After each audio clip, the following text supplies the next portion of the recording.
Good morning, everyone. Good morning, the previous Lubavitcher Rabbi Yosef Yitzchak Schneerson said that he remembers in his childhood that when his father, the Rebbe Rashab, read the first verse of this week's Torah portion, 2 tears came rolling down from his 2 cheeks.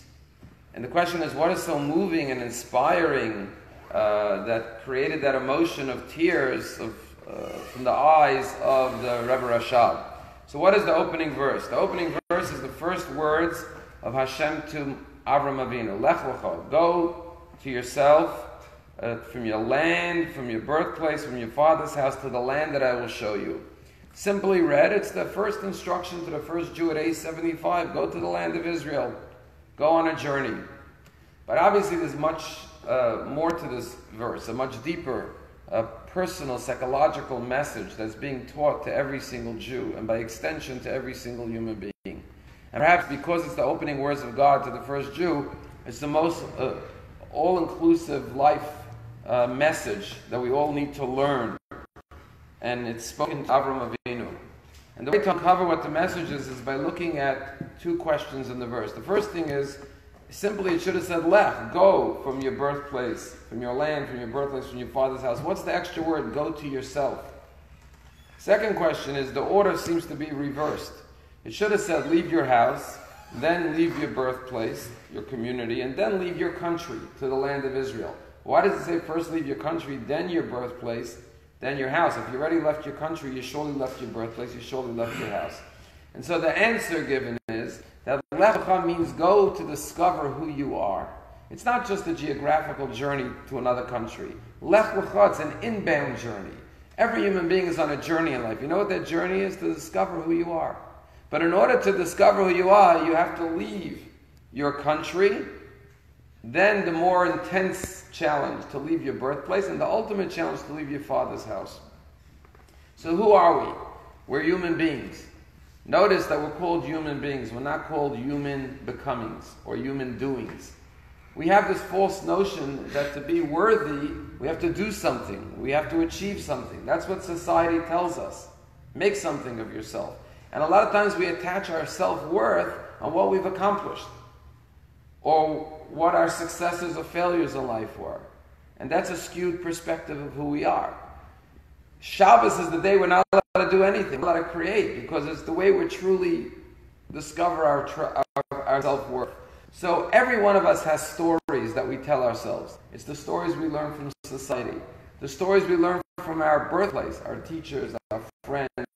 The most challenging stories to depart from are the stories that we heard in our own house, from our own parents. All of the messages that were restrictive and telling us you're only good if you do this or you do that. Your parents said to you, I love you because you did this good thing. What you computed as a 2-year-old or a 4-year-old was, I'm only lovable if I do something good. The Torah says Hashem says to Avram, Lech-Lecha, discover who you really are. You know who you are? You're an image of God. You have a godly soul. You have infinite value. And therefore, until you tap into your true self-worth and realize who you truly are, and depart from all these stories that you've heard your whole life, then only then will you discover your true purpose and mission in life. You have to come from a place of confidence, of infinite potential. And that's only when you know who your core essence truly is. Lech-Lecha. Don't believe the stories, perhaps, that society or your birthplace or even your father's home taught you. Believe the story that God tells you in the Torah of who you truly are, what your potential is. And only with that could you live with true confidence, joy, and a sense of security. I'll just conclude with a story about this guy who's down and out on his financial luck. He's really struggling. So he went to the park to think about his problems, and there's an old man in the park. He says, you look worried. He says, yeah, I'm having all the financial troubles. He says, I can help you. He pulls out his check. He says, I'm going to give you a loan. When you're in a better place, you'll come back. I sit here every day in the park, and you'll pay me back. Writes him a check. He hands him the check. He looks at it. It's made out to him. He says, what's your name? He writes it out. $500,000, $500,000. Signed John D. Rockefeller. He says, oh my gosh, I ran into Rockefeller. They gave a loan, $500,000.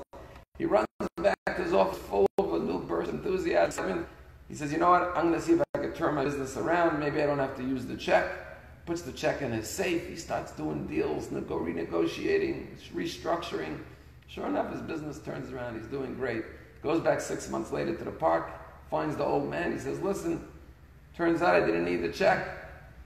I didn't even deposit it, here it is, you can have it back. All of a sudden the nurse comes running over and says, sorry, I don't know what he's been giving you. Please excuse him. He's suffering from dementia. He's Rockefeller. He tells everyone he's Rockefeller, right? But what happened? Suddenly he had confidence. He believed in himself. And without depositing the check, he was able to change his life around. If we have that confidence in knowing that, I'm not a millionaire, I'm a billionaire because I have a godly soul. And that has infinite value. Then I have the power and the strength to do everything I need to do and to accomplish everything I need to accomplish in life. How sad it is to see a billionaire begging for nickels and dimes and pennies. When we listen to every impulse and every superficial desire that society and the world tells us we need to be happy, it's like someone who's a billionaire has infinite happiness and godliness inside of them, looking for handouts, for approval and validation from every single person who will give it to us and tell us we're good and valuable, when we have all the value and all the self-worth we need within our inner safe, within our godly soul.